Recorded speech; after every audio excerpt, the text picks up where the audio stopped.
Israeli বাধার মুখে পড়েছে গাজার উদ্দেশ্যে ত্রাণ নিয়ে যাত্রা করা আন্তর্জাতিক নৌবহর গ্লোবাল সুমুদ ফ্লোটিলা।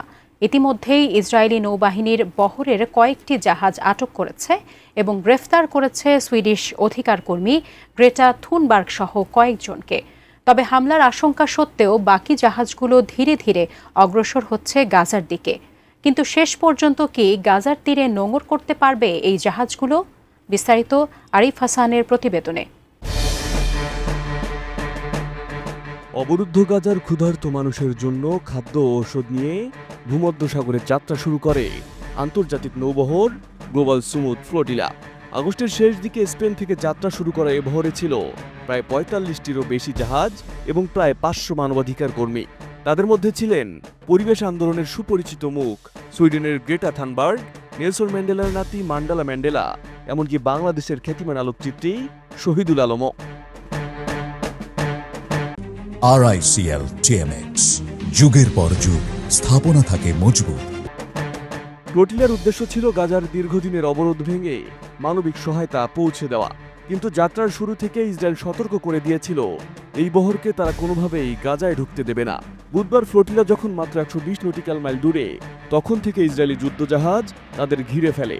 অংশগ্রহণকারীরা সামাজিক মাধ্যমে ভিডিও প্রচার করে জানান ক্রমাগত যোগাযোগ বিচ্ছিন্ন করার চেষ্টা চলছে এবং আক্রমণের শঙ্কা দেখা দিয়েছে।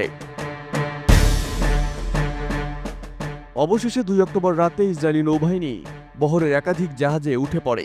নেতৃত্বদানকারী জাহাজ আলমা ওয়াদারার নিয়ন্ত্রণ নেয় সেনারা। ওই সময় কিছু কর্মীকে নিজেদের মোবাইল ফোন পানিতে ফেলে দিতে দেখা যায়। পরে জানা যায় অন্তত ১৩টি জাহাজ আটক করা হয়েছে এবং গ্রেপ্তার করা হয়েছে অনেক কর্মীকে। তাদের মধ্যে গ্রেটা থানবার্গও রয়েছেন।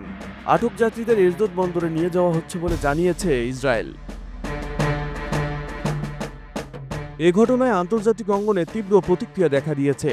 জাতিসংঘের বিশেষ প্রতিবেদক ফ্রান্সিসকো আলবানিজে এবং কলম্বিয়ার প্রেসিডেন্ট গুস্তাভো পেত্রো আগে থেকেই ফ্লোটিলার নিরাপত্তা নিশ্চিত করার আহ্বান জানিয়েছিলেন। মালয়েশিয়ার প্রধানমন্ত্রী আনোয়ার ইব্রাহিম একে হুমকি ও জবরদস্তি আখ্যা দিয়ে বলেছেন, মানবিক মিশন আটকে দিয়ে ইসরায়েল শুধু ফিলিস্তিনিদের অধিকারী নয়, বিশ্বের বিবেককে উপহাস করেছে। তিনি আরও ঘোষণা দিয়েছেন, মালয়েশিয়া বৈধ আইনসম্মত সব উপায়ে ইসরায়েলকে জবাবদিহির আওতায় আনবে, বিশেষত যেহেতু বহরে ১২ জন মালয়েশীয় নাগরিক ছিলেন। এর মধ্যে ইতালি, স্পেন, জার্মানি ও তুরস্কে ইতোমধ্যেই বিক্ষোভ শুরু হয়েছে। অ্যামনেস্টি ইন্টারন্যাশনাল ও পোপ পর্যন্ত ফ্লোটিলার নিরাপত্তা নিশ্চিতের দাবি তুলেছেন। এদিকে আটককৃতদের জীবন নিয়েও উদ্বেগ বাড়ছে। তবে শত বাধা ও হামলার আশঙ্কা সত্ত্বেও ধীরে ধীরে গাজার তীরে এগিয়ে যাচ্ছে ৪০টির মতো জাহাজ। ফ্লোটিলার সদস্যরা বলছেন, তারা প্রচারের জন্য নয়, মানবতার জন্য জীবন বাজি রেখেছেন। কিন্তু প্রশ্ন রয়ে যায়, শেষ পর্যন্ত কি গাজার তীরে নোঙর করতে পারবে এই জাহাজগুলো? আরিফ হাসান, এটিএন নিউজ।